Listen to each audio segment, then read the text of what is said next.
تیرا ذرہ مہ کامل ہے یا غوث، تیرا قطرہ یم سائل ہے یا غوث، یا غوث جو آپ کا قطرہ ہے نا وہ سمندر کو بھیگ دیتا ہے۔ اب سب کی تشریح تھوڑی کروں گا، قطرہ بتا دوں کیا قطرہ؟ اگر خطرہ نہ ہو تو قطرہ بتاؤں قطرہ؟ ایک مرتبہ غوث پاک کو ایک شہزادہ وضو کرا رہا ہے، اور وضو کراتے ہوئے پوچھا مرشد آب حیات کسے کہتے ہیں؟ کہتے ہیں مرشد آب حیات کسے کہتے ہیں؟ اب پیے گا پیے گا، کب کسے کہتے ہیں؟ کہ یہ لے ناخنوں سے جو ٹپک رہا یہی ہے تیرے لیے آب حیات ہے۔ اور چند قطرے پلا دیا تو سینکڑوں سال کی عمر عطا کر دی اسی پینے والے کو سید شاہ منور الہ آبادی کے نام سے جانا اور پہچانا جاتا، جس کے قطروں سے آب حیات نکلے۔ ذرا غور فرمایا، اسے غوث اعظم کہتے ہیں۔ تشریح نہیں ہو سکتی، تیرا ذرہ مہ کامل ہے یا غوث، تیرا قطرہ یم سائل ہے یا غوث۔ اور آگے دوسری منقبت سے بھی دو مصرے لے لوں، جو تیرا طفل ہے، طفل کہتے ہیں بچے کو، لوگ غوث پاک کے بچوں سے لڑتے بھی اور یا غوث بھی کہتے ہیں۔ امام احمد رضا کے مسلک میں کیا ہے؟ اولاد غوث اعظم کہتے ہیں جو تیرا طفل ہے ناقص نہیں کامل ہے یا غوث، یعنی غوث پاک کے گھر میں پہلے دن کا پیدا ہوا بچہ بھی کامل ولی ہوتا ہے۔ یہ حضرت کا نہیں، یہ اعلیٰ حضرت کا عقیدہ ہے۔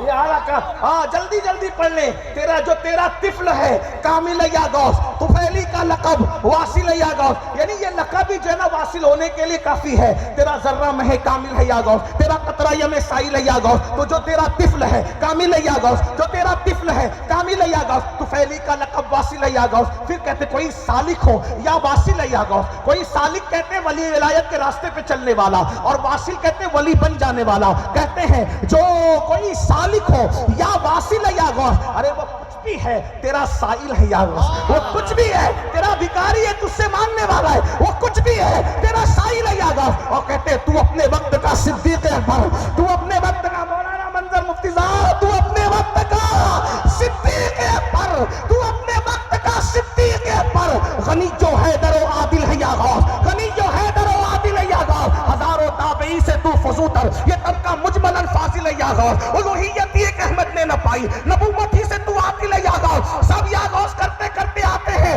اور آخری میں کہتے ہیں وہ کیا جانے گا فضل مرتضیٰ کو، اور تیرے باپ کی اہمیت کو وہ کیا جانے گا، وہ کیا جانے گا فضل مرتضیٰ کو جو تیرے فضل کا جاہل ہے یا غوث۔ نعرہ حیدری، فیضان غوث اعظم، فیضان غوث اعظم، فیضان مخدوم سمنا۔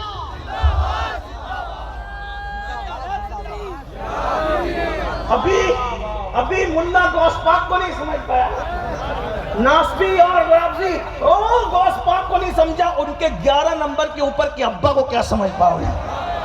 پھر علی سمجھ میں نہیں آتا، میں نے کہا جو سمجھنے وہ علی ہوتا ہی نہیں نا۔ اب یہاں رافضیوں کو بھی سمجھانا ہوگا، کیونکہ آل کے ساتھ اصحاب بھی ہے نا، اور ہم دونوں پہ ڈیوٹی دیتے ہیں۔ بس دو جملے توجہ فرمائیں۔ جب بڑا آدمی کسی کو اپنا امام مان لے تو اس کے ماننے والے کہتے ہیں اب ہمیں کردار دیکھنا ہی نہیں۔ مثال کے طور پہ اگر حضور قادری میاں شاگل امام کے پیچھے، سید کے پیچھے اگر نماز پڑھنے ایک بار کی تو لوگ کہیں گے یار شاگل کیریکٹر لیس ہو ہی نہیں سکتے۔ کیوں؟ کہا میرا پیر جو قادری میاں ہے نا، میرا پیر جو قادری میاں ہے نا، وہ صرف جسم نہیں دیکھتا، کپڑے نہیں دیکھتا۔ اگر کسی کے پیچھے میرا مرشد کھڑا ہے تو اس کا دل بھی دیکھ رہا ہے، اس کا حال بھی دیکھ رہا ہے، اس کا مستقبل بھی دیکھ رہا ہے، اس کا ماضی بھی دیکھ رہا ہے۔ یہ پیر کی بات ہوتی ہے۔ توجہ، بس بات پوری ہو گئی مسلمانوں۔ اللہ اکبر۔ قادری میاں جس کے پیچھے نماز پڑھنے، اس سے مستند امام آپ ان کے مرید کس کو مانیں گے؟ اور اگر سرکار کلام کس کے پیچھے نماز پڑھنے، پھر اس کے بعد بات بھی کچھ اور ہے۔ محدث اعظم پڑھے بات کچھ اور ہے، اور پھر اگر شیخ المشائخ ہم شبیہ غوث اعظم حضور اشرفی میاں کسی کے پیچھے ہاتھ باندھ کے کھڑے ہو جائیں تو پھر بات بھی کچھ اور ہے۔ اور اگر غریب نواز کسی کے پیچھے ہاتھ باندھ کے کھڑے ہو جائیں تو پھر بات اور اوپر جاتی ہے۔ اور جب غوث